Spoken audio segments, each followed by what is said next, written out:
Lord. Welcome to Inspirational Talks with Laura Simmons and Friends.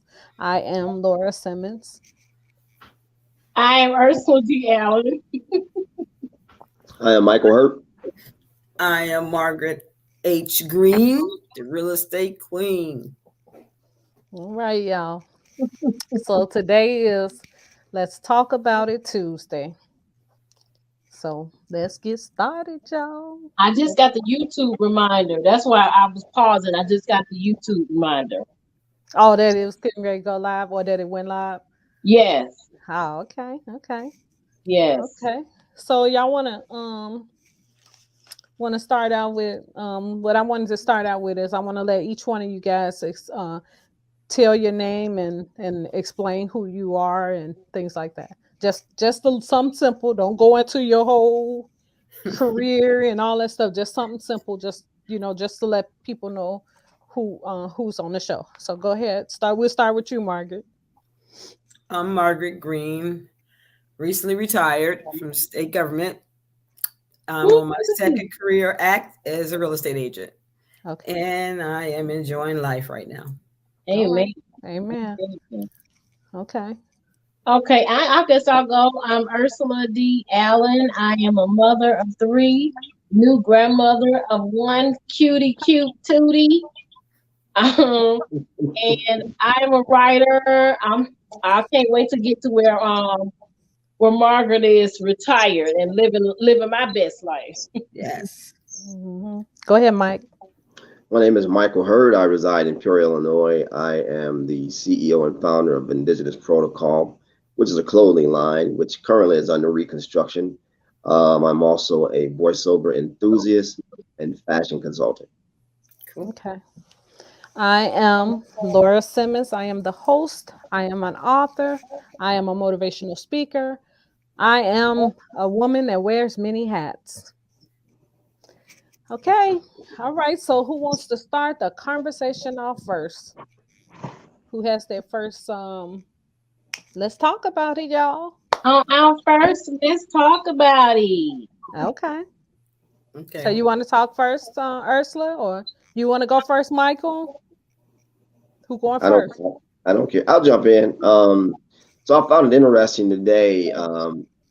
Yesterday I read that the former mayor of New York, Bill de Blasio, is running for governor. And I think that's very interesting. And two reasons I think it's interesting. The first reason is, let's just face it, his wife is black, and they never wanted him in there. All right. The other thing is, I just read right before the show that he decided not to run. So that'll be interesting to see what happens. Oh wow. Wow. Mm, Wow, that is that's interesting. interesting. Yeah. Who got to I don't know. Who warned them? I don't know. Is he young? Is this ain't the young guy? Is it? That's not the same. Which one is this? This the mayor of what you said? New York. New York. Yeah, Oh, he's a former mayor of New York. Yeah. oh, okay. Mayor of New York, now he's black. And he young, right? Is that the He 22 not, year old? no, he not. No. He's got to be mid 60s at least. Yeah. Oh, okay. Because I Yeah. know somebody's supposed to be 22 years old, and they want to they the mayor of somewhere. I don't remember where I heard it at, but I heard that it was a new mayor. Mm-hmm. Wow. Yeah. So Well, okay, who's next? I just want to touch on a little bit about what's going on right now with the voting rights. I'm just want to hear some people's opinion about it. That's up for discussion with our government right now. Okay. Considering yesterday was Dr. Martin Luther King's birthday, and that's what he fought for was civil rights and our voting rights, and it wasn't just for us; it was for everybody. So that's my thought. Absolutely. And just to piggyback off of that, Margaret, I wanted to just I guess give a tribute, shout out, however, honor, because we weren't live yesterday on the actual observance day. Just to shout out the great Dr. King. Mhm. Of course, like you said, his fight was for everybody, not just black people, not just old people, not just young people. It was for everybody to have equality in various areas of our lives. But I wanted to ask you guys' opinion about something. So I can remember when I was young, and my family's from the country. Of course, I live in Atlanta, Georgia. Well, I live in Riverdale, Georgia, but we're from the South, and my family is from the country. It's a place called Union Point. Probably not even on the map, but It's like that spot right there. right. It's really come out, but no.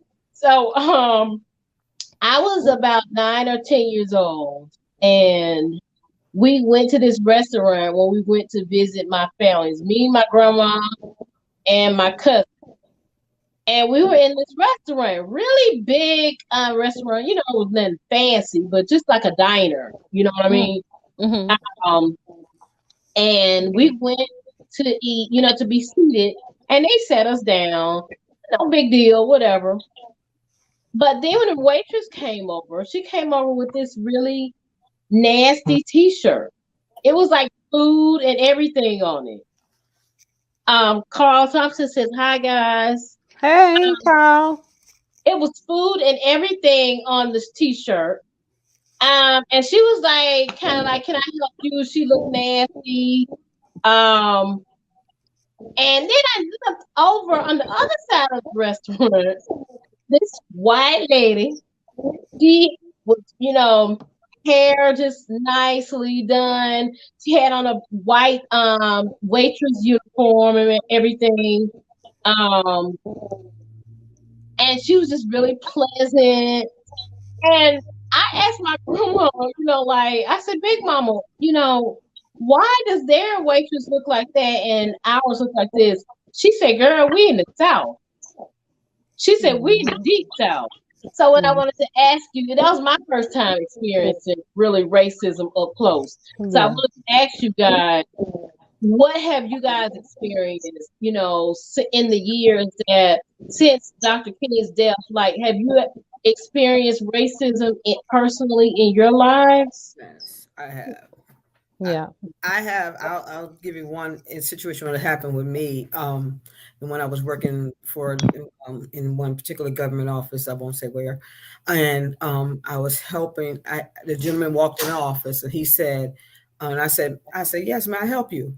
And he said, "No, you may not help me." And he told me. He told my coworker. He said, well, he went to her and she said, "Well, I need to get such and such information about zoning." And she laughed and I said, and because she knew what he was going to have to do, he was going to have to come back to me. And so she said, "Oh," she said, "You need Margaret."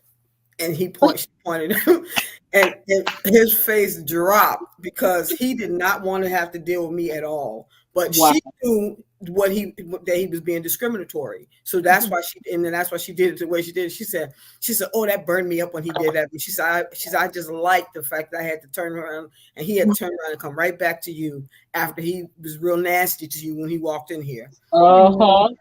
And Yeah, so that's interesting. he had Yeah. to turn right around and come back and ask, and I got him the information. He didn't want to do that, but he had to.